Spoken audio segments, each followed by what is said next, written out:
चलो हम स्टार्ट करते हैं। आज हमने चूँकि कल कॉम्प्लेक्स नंबर के बारे में पढ़ लिया था, उसकी प्रॉपर्टीज़ को पढ़ लिया था। अब हम देखेंगे यहाँ पे questions based on complex number.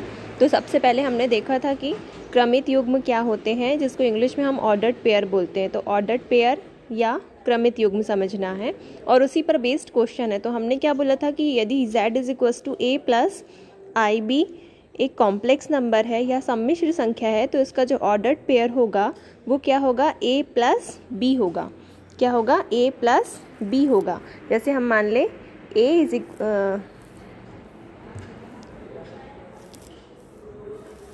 मान लें कि z = a + ib एक कॉम्प्लेक्स नंबर है, तो इसका जो ऑर्डर्ड पेयर होगा या क्रमित युग्म होगा उसको हम रिप्रेजेंट करेंगे a, b से। फिर हम सपोज कर लें कि ये z = a - ib है, तो इसका ऑर्डर्ड पेयर होगा a, -b। तो हमको यहाँ पर ऑर्डर्ड पेयर फाइंड करना है क्वेश्चंस में। तो देखिए क्वेश्चन फर्स्ट जो आपका लिखा हुआ है वो है कि क्रमित युग्म लिखिए या right the following complex number into ordered pair. Complex number को ऑर्डर्ड पेयर में बदलना है। तो आपका फर्स्ट क्वेश्चन है यहाँ पर 3 - 2i। 3 - 2i का ऑर्डर्ड पेयर लिखिए या क्रमित युग्म लिखिए। तो इसका जो क्रमित युग्म होगा वो होगा 3 - 2।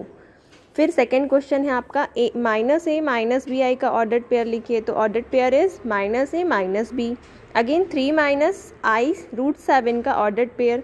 तो 3 तो फर्स्ट वैल्यू हो गया a का, और -7 √7 कितना हो जाएगा, b का वैल्यू हो गया। तो ऑर्डर्ड पेयर इस प्रकार से हम यहाँ पर लिखेंगे। फिर आपका जो सेकंड क्वेश्चन है वो आपको बोला right the following ordered pair into a + ib form, मतलब कि a + ib के रूप में आपको लिखना है, जबकि आपको क्रमित युग्म दिया हुआ है या ऑर्डर्ड पेयर दिया हुआ है। तो ऑर्डर्ड पेयर आपको दिया है 0, 5। तो इसका आपको क्या लिखना है, a + ib रूप लिखना है, यानी कि किसी भी क्रमित युग्म को सम्मिश्र संख्या के रूप में परिवर्तित करके लिखना है। लेट हम ले लें a b ऑर्डर्ड पेयर या क्रमित युग्म दिया है, इसका सम्मिश्र संख्या बनाई है। तो आप बोलेंगे complex number z = a + ib। ये इसका क्या हो गया, सम्मिश्र संख्या हो गया। वैसे यहाँ पर आपको क्या दिया है, 0, 5 ऑर्डर्ड पेयर दिया हुआ है। इस ऑर्डर्ड पेयर का आपको कॉम्प्लेक्स फॉर्म बनाना है। तो 0 यानी कि 0, 5 ऑर्डर्ड पेयर दिया है, कॉम्प्लेक्स फॉर्म कितना होगा, z = 5i। ठीक बात। फिर सेकंड है 4 - 3i। 4 - 3i जो आपको दिया हुआ है, तो 4 फर्स्ट यानी a का वैल्यू 4 है और b का वैल्यू -3। तो देखिए z = कितना हो जाएगा आपका, z = 4 - 3i। फिर आपका √4 4 दिया है, तो √4 + 4i। इस प्रकार से हम यहाँ पर सम्मिश्र संख्याओं को लिखेंगे। तो आपको दो फॉर्मेट दिए, एक तो आपको सम्मिश्र संख्या दिया, उसका ऑर्डर्ड पेयर लिखना है, क्रमित युग्म आपने लिख दिया। सेकंड आपको ऑर्डर्ड पेयर दिए हैं, उससे कॉम्प्लेक्स नंबर बनाना है, वो भी आपने यहाँ पर लिखा है। फिर आप नेक्स्ट क्वेश्चन की तरफ चलते हैं हम। नेक्स्ट क्वेश्चन है आपका x और y के मान ज्ञात कीजिए, find the value of x and y। तो फर्स्ट क्वेश्चन आपको दिया है इस प्रकार से, x + 2i = 3 + yi आपको दिया हुआ है। तो आप क्या करें, आपको क्या यहाँ पर वैल्यू फाइंड करना है x और y का। तो आप बाय कंपैरिजन क्या कर लें, या तुलनात्मक अध्ययन कर लें। तुलनात्मक अध्ययन में आपको मिलेगा x + 2i = 3 + yi।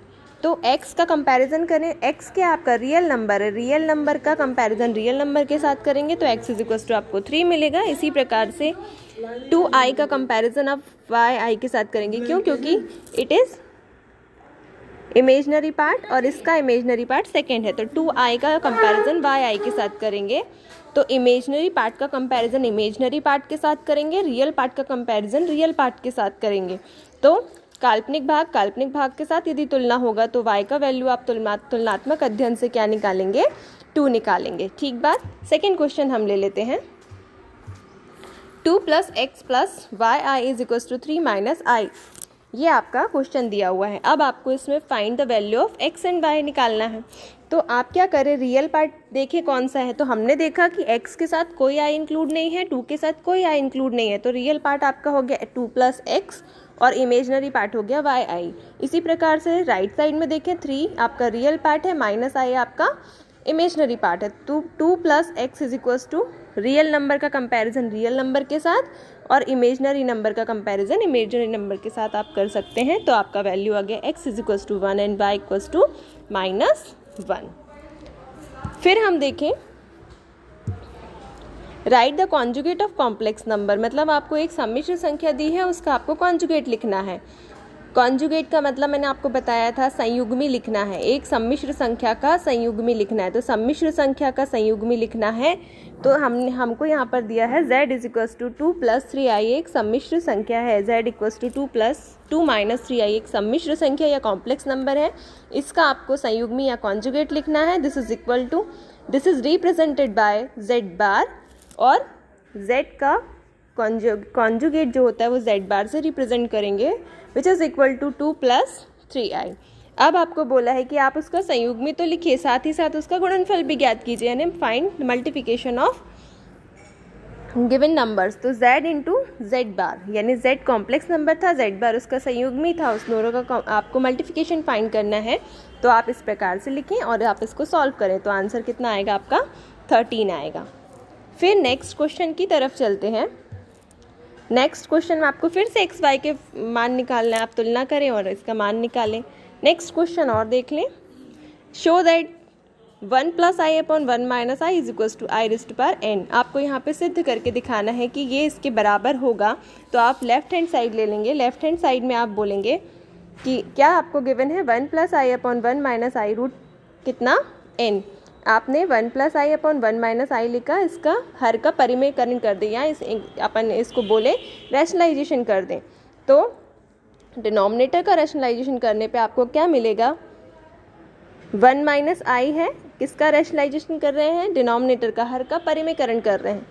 तो 1 + i से गुणा 1 + i से भाग कर दें। देखिए आपने यहाँ पे गुणा भाग मैंने किया हुआ है और मल्टीप्लाई किया, और मल्टीप्लाई करने के बाद आपको देखो यहाँ पे ध्यान से आपको यहाँ पर मिलेगा 1 × 1 1, 1 × i × 1 अगेन i, और i × i स्क्वायर आपको मिलेगा। ठीक है, 1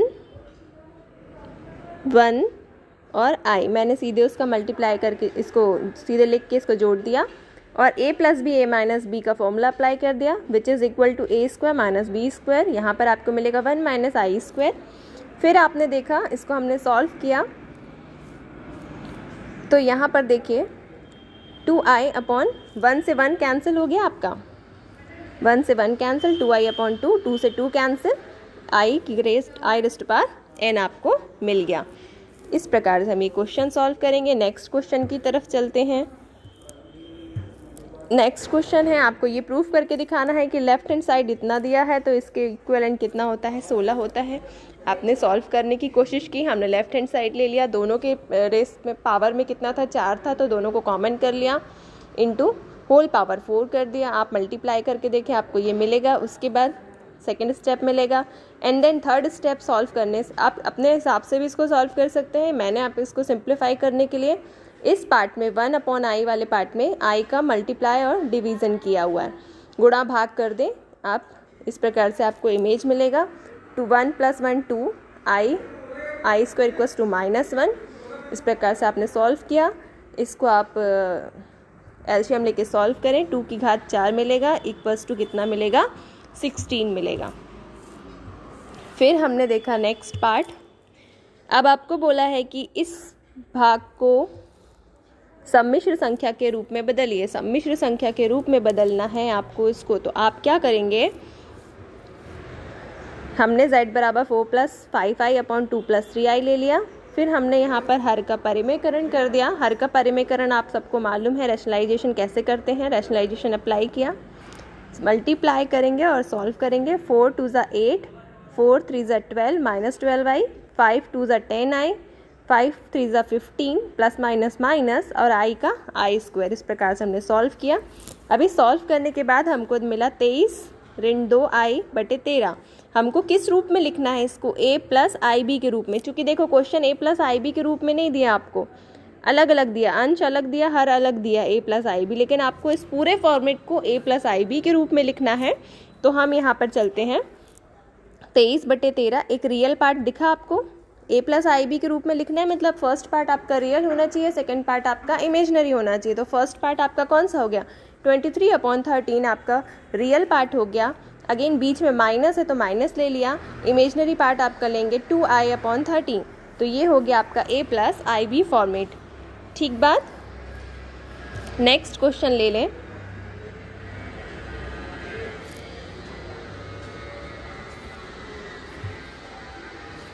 फिर से हमने एक क्वेश्चन इसको लिया और हम देख रहे हैं इसको किस प्रकार से कन्वर्ट करना है। आपको क्वेश्चन वही है कि a प्लस आई बी के रूप में लिखिए।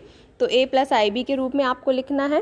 तो z बराबर आपने ले लिया, हर का परिमेयकरण कर दिया, रैशनलाइजेशन कर दिया। रैशनलाइजेशन करने के बाद आपने क्या किया, मल्टीप्लाई करें 2 5 2 माइनस 5 माइनस 10 2 4 8 2 4 ज़ा 8i 3 into 5 minus 15i 3i into 4i 12i square. I square की जगह -1 रखेंगे तो -12 -10 -22 होगा। 8i माइनस 15i आपका 7i होगा अपॉन 41। ठीक है।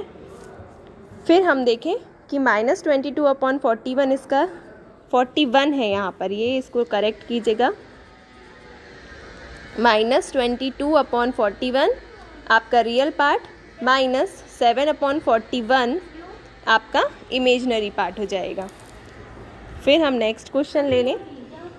अब आपको बोला इस फॉर्मेट का संयुग्मी लिखिए, इस फॉर्मेट का संयुग्मी लिखिए या कॉन्जुगेट लिखिए। तो कॉन्जुगेट कैसे लिखते हैं, हमको यदि सम्मिश्र संख्या एक z बराबर a प्लस आई बी आपको दी हुई है तो आपको इसका संयुग्मी बोला तो आप कैसे लिखेंगे, z बार से लिखेंगे। z बार बराबर कितना, a माइनस आई बी। ठीक है।